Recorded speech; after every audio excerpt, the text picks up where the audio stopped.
गणेश पंचरत्नम मुदाकरात् मोदकं सदा विमुक्तिसाधकं कलाधरावतंसकं विलासिलोकरञ्जकम् अनायकैकनायकं विनाशितेव दैत्यकं नताशुभाशुनाशकं नमामि तं विनायकम् न तेतरातिभीकरं नवोदितार्कभास्वरं न मत्सुरारिनिर्झरं न तादिकापदुद्धरम् सुरेश्वरं निधीश्वरं गजेश्वरं गणेश्वरं महेश्वरं तमाश्रये परात्परं निरन्तरम् समस्तिलोकशङ्करं निरस्तदैत्यकुञ्जरं धरेतरोदरं वरं वरेव वक्तमक्षरम् कृपाकरं क्षमाकरं मुदाकरं यशस्करं मनस्करं नमस्कृतं नमस्करोमि भास्वरम् अकिञ्चनार्तिमार्जनं चिरन्तनोक्तिभाजनं पुरारिपूर्वनन्दनं सुरारिगर्वचर्वनं परपञ्चनाशभीषणं धनञ्जयातिभूषणं कपोलदानवारणं भजे पुराणवारणम् नितान्तकान्तदन्तकान्तिमन्तकान्तकात्मजम् अचिन्त्यरूपमन्तहीनमन्तराय कृन्तनम् हृदयन्तरे निरन्तरं वसन्तमेव योगिनं तमेकदन्तमेव तं विचिन्तयामि सन्ततम् महागणेश पंचरत्नमादरेण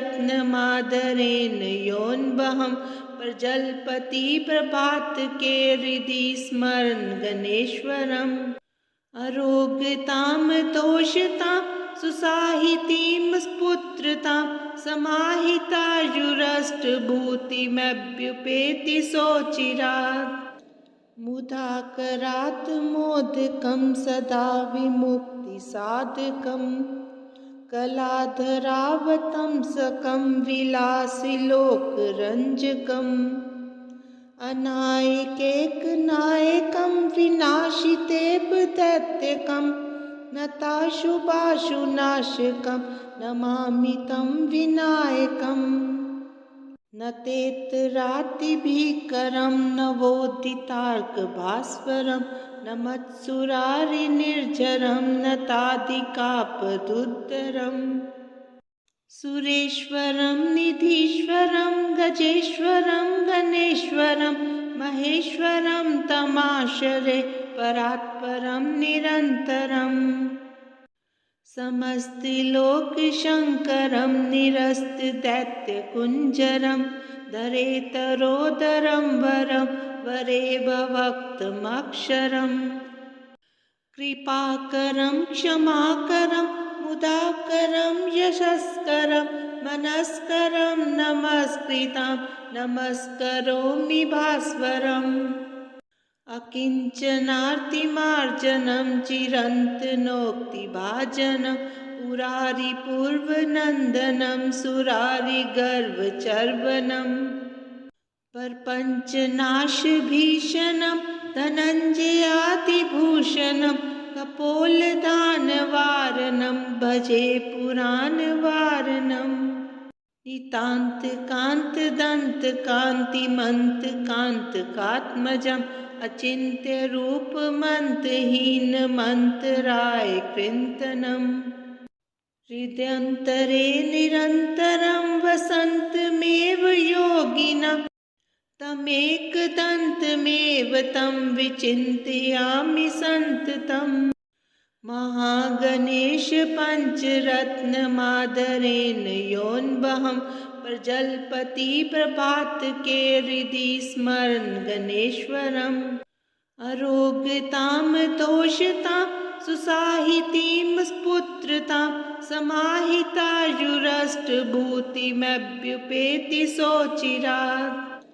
मुदाकरात् मोदकं सदा विमुक्तिसाधकं कलाधरावतंसकं विलासिलोकरञ्जकम् अनायकैकनायकं विनाशितेव दैत्यकं नताशुभाशुनाशकं नमामि तं विनायकम् न तेतरातिभीकरं नवोदितार्कभास्वरं न मत्सुरारिनिर्झरं न तादिकापदुद्धरम् सुरेश्वरं निधीश्वरं गजेश्वरं गणेश्वरं महेश्वरं तमाश्रये परात्परं निरन्तरम् समस्तिलोकशङ्करं निरस्तदैत्यकुञ्जरं धरेतरोदरं वरं वरेभवक्तमक्षरम् कृपाकरं क्षमाकरं मुदाकरं यशस्करं मनस्करं नमस्कृतं नमस्करोमि भास्वरम् अकिञ्चनार्तिमार्जनं चिरन्तनोक्तिभाजनं पुरारिपूर्वनन्दनं सुरारिगर्वचर्वणं प्रपञ्चनाशभीषणं धनञ्जयातिभूषणं कपोलदानवारणं भजे पुराणवारणम् नितान्तकान्तदन्तकान्तिमन्तकान्तकात्मजम् अचिन्त्यरूपमन्तहीनमन्तराय कृन्तनम् हृदयन्तरे निरन्तरं वसन्तमेव योगिनं तमेकदन्तमेव तं विचिन्तयामि सन्ततम् महागणेश पञ्चरत्नमादरेण योऽन्वहं प्रजलपति प्रभातके हृदि स्मरन् गणेश्वरम् अरोगतां तोषतां सुसाहितीं स्फुत्रतां समाहितायुरष्टभूतिमभ्युपेति सोचिरात् मुदाकरात् मोदकं सदा विमुक्तिसाधकं कलाधरावतंसकं विलासिलोकरञ्जकम् अनायकैकनायकं विनाशितेव दैत्यकं नताशुभाशुनाशकं नमामि तं विनायकम् न तेतरातिभीकरं नवोदितार्कभास्वरं न मत्सुरारिनिर्झरं न तादिकापदुद्धरम् सुरेश्वरं निधीश्वरं गजेश्वरं गणेश्वरं महेश्वरं तमाश्रये परात्परं निरन्तरम् समस्तिलोकशङ्करं निरस्तदैत्यकुञ्जरं धरेतरोदरं वरं वरेभवक्तमक्षरम्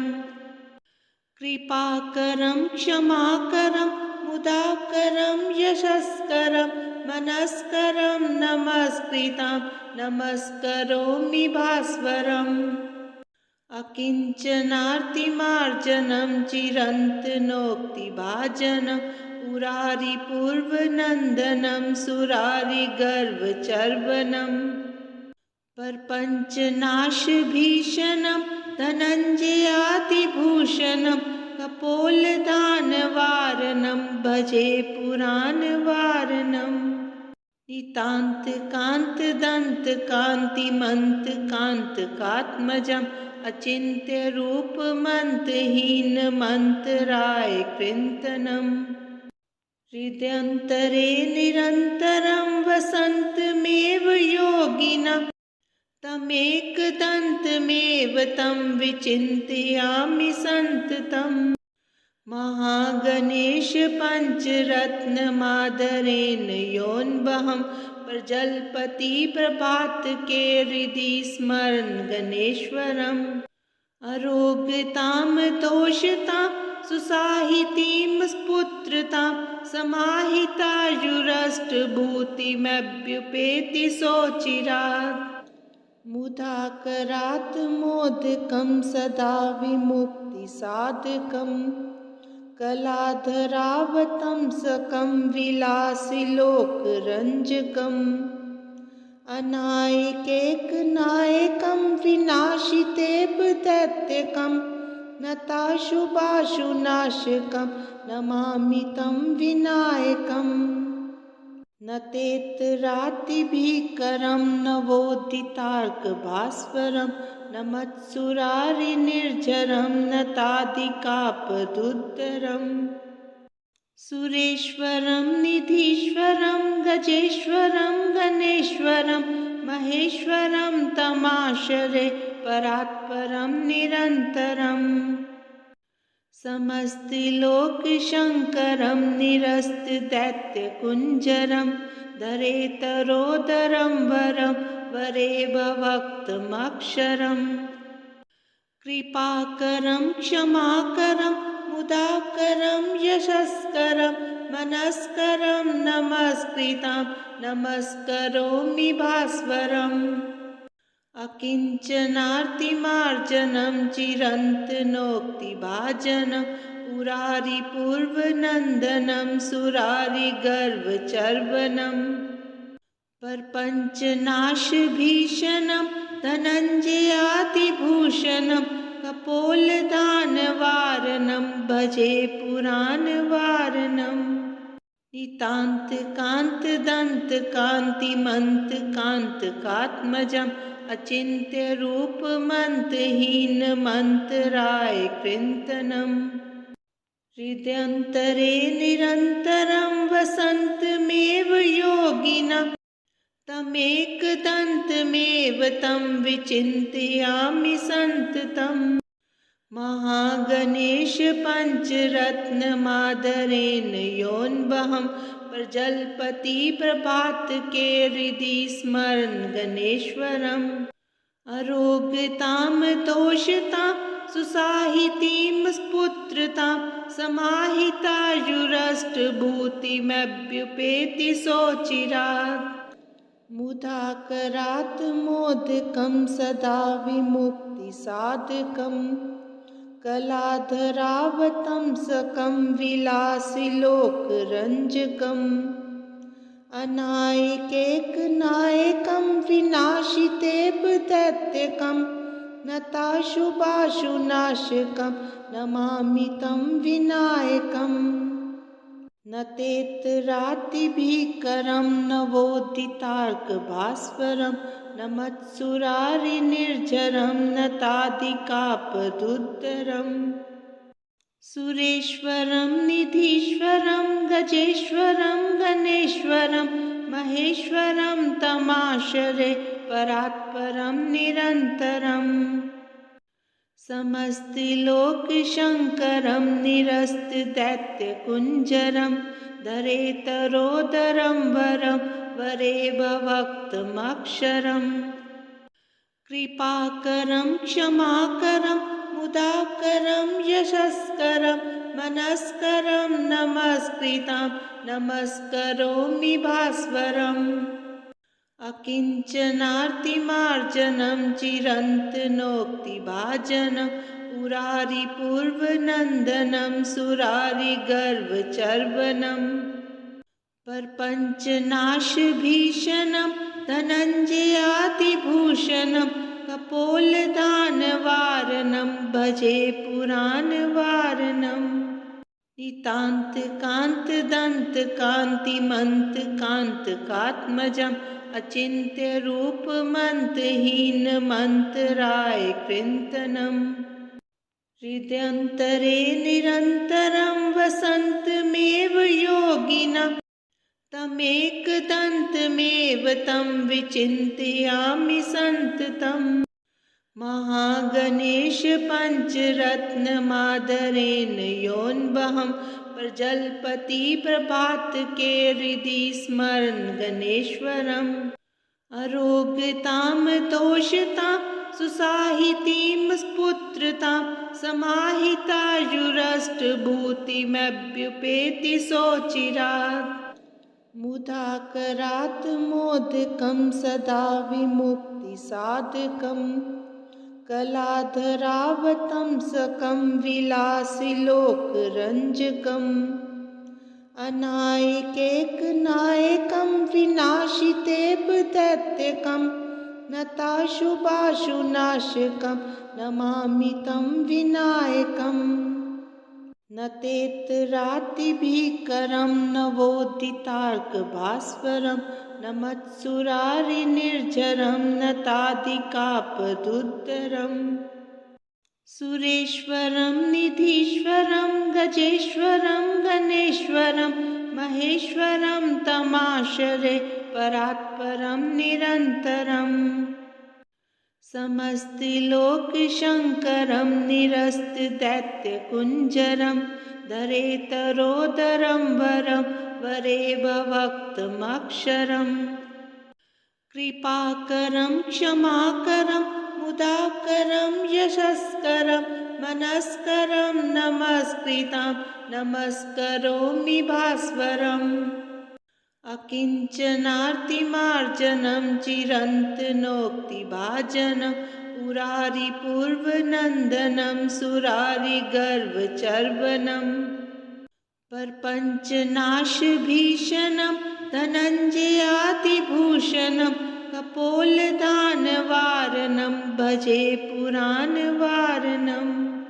नितान्तकान्तदन्तकान्तिमन्तकान्तकात्मजम् अचिन्त्यरूपमन्तहीनमन्तरायकृन्तनम् हृदयन्तरे निरन्तरं वसन्तमेव योगिनं तमेकदन्तमेव तं विचिन्तयामि सन्ततम्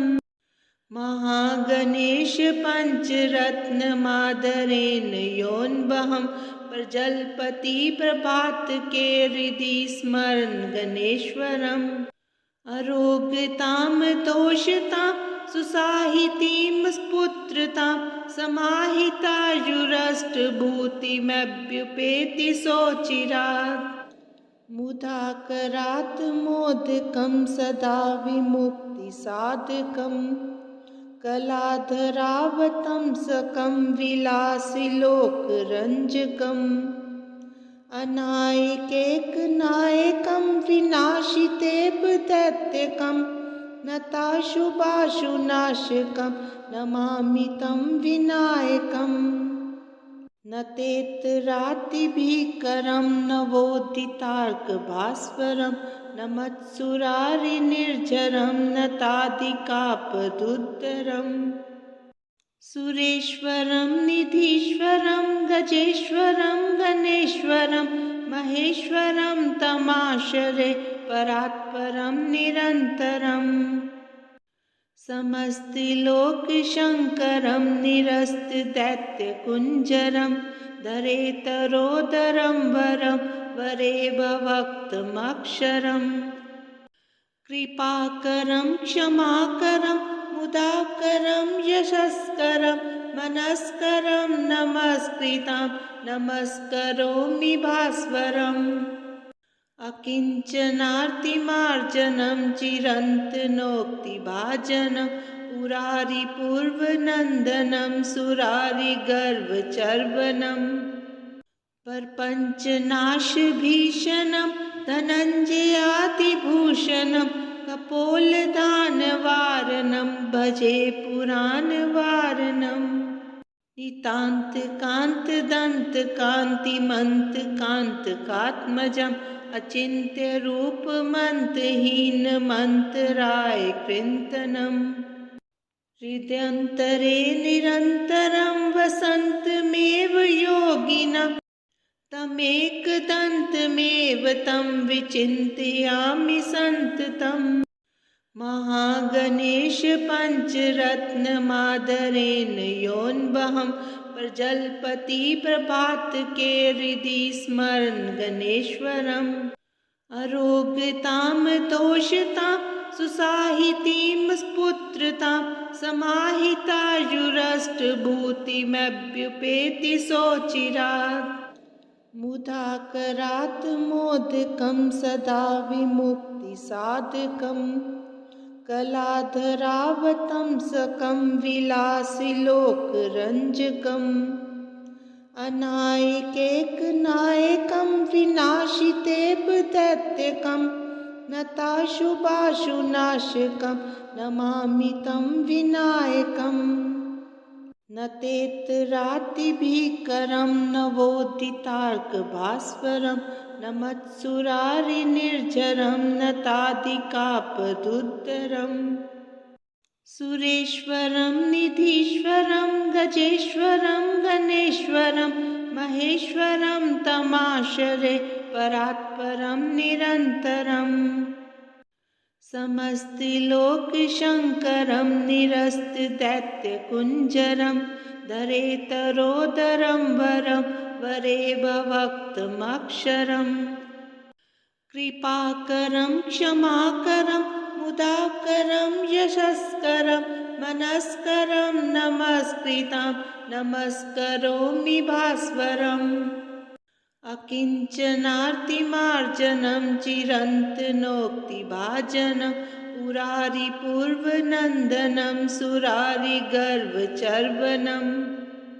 प्रपञ्चनाशभीषणं धनञ्जयातिभूषणं कपोलदानवारणं भजे पुराणवारणम् नितान्तकान्तदन्तकान्तिमन्तकान्तकात्मजम् अचिन्त्यरूपमन्तहीनमन्तरायकृन्तनम् हृदयन्तरे निरन्तरं वसन्तमेव योगिनः तमेकदन्तमेव तं विचिन्तयामि सन्ततम् महागणेश पञ्चरत्नमादरेण योऽन्वहं प्रजलपति प्रभातके हृदि स्मरन् गणेश्वरम् अरोगतां तोषतां सुसाहितीं पुत्रतां समाहितायुरष्टभूतिमभ्युपेति सोचिरात् मुदाकरात् मोदकं सदा विमुक्तिसाधकम् कलाधरावतंसकं विलासिलोकरञ्जकम् अनायकैकनायकं विनाशितेव दैत्यकं नताशुभाशुनाशकं नमामि तं विनायकम् न तेतरातिभीकरं नवोदितार्कभास्वरं न मत्सुरारिनिर्झरं न तादिकापदुद्धरम् सुरेश्वरं निधीश्वरं गजेश्वरं गणेश्वरं महेश्वरं तमाश्रये परात्परं निरन्तरम् समस्तिलोकशङ्करं निरस्तदैत्यकुञ्जरं धरेतरोदरं वरं वरेभवक्तमक्षरम् कृपाकरं क्षमाकरं मुदाकरं यशस्करं मनस्करं नमस्कृतं नमस्करोमि भास्वरम् अकिञ्चनार्तिमार्जनं चिरन्तनोक्तिभाजनं पुरारिपूर्वनन्दनं सुरारिगर्वचर्वणम् प्रपञ्चनाशभीषणं धनञ्जयातिभूषणं कपोलदानवारणं भजे पुराणवारणम् नितान्तकान्तदन्तकान्तिमन्तकान्तकात्मजम् अचिन्त्यरूपमन्तहीनमन्तरायकृन्तनम् हृदयन्तरे निरन्तरं वसन्तमेव योगिनः तमेकदन्तमेव तं विचिन्तयामि सन्ततम् महागणेश पञ्चरत्नमादरेण योऽन्वहं प्रजलपति प्रभातके हृदि स्मरन् गणेश्वरम् अरोगतां तोषतां सुसाहितीं पुत्रतां समाहितायुरष्टभूतिमभ्युपेति सोचिरात् मुदाकरात् मोदकं सदा विमुक्तिसाधकम् कलाधरावतं सकं विलासिलोकरञ्जकम् अनायकैकनायकं विनाशितेव दैत्यकं नताशुभाशुनाशकं नमामि तं विनायकम् न तेतरातिभीकरं नवोदितार्कभास्वरं न मत्सुरारिनिर्झरं न तादिकापदुद्धरम्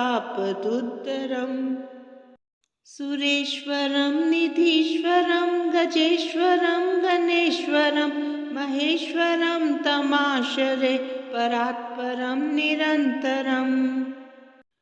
समस्तिलोकशङ्करं निरस्तदैत्यकुञ्जरं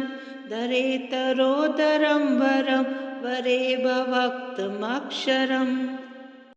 कृपाकरं क्षमाकरं मुदाकरं यशस्करं मनस्करं नमस्कृतं नमस्करोमि भास्वरम् अकिञ्चनार्तिमार्जनं चिरन्तनोक्तिभाजनं पुरारिपूर्वनन्दनं सुरारिगर्वचर्वणं परपञ्चनाशभीषणं धनञ्जयातिभूषणं कपोलदानवारणं भजे पुराणवारणम् नितान्तकान्तदन्तकान्तिमन्तकान्तकात्मजम् अचिन्त्यरूपमन्तहीनमन्तरायकृन्तनम् हृदयन्तरे निरन्तरं वसन्तमेव योगिनं तमेकदन्तमेव तं विचिन्तयामि सन्ततम् महागणेशपञ्चरत्नमादरेण योऽन्वहं प्रजल्पति प्रभातके हृदि स्मरन् गणेश्वरम् अरोगतां तोषतां सुसाहितीं स्फुत्रतां समाहितायुरष्टभूतिमभ्युपेति सोचिरात्। श्री गणेश पंचरत्नम संपूर्णम्।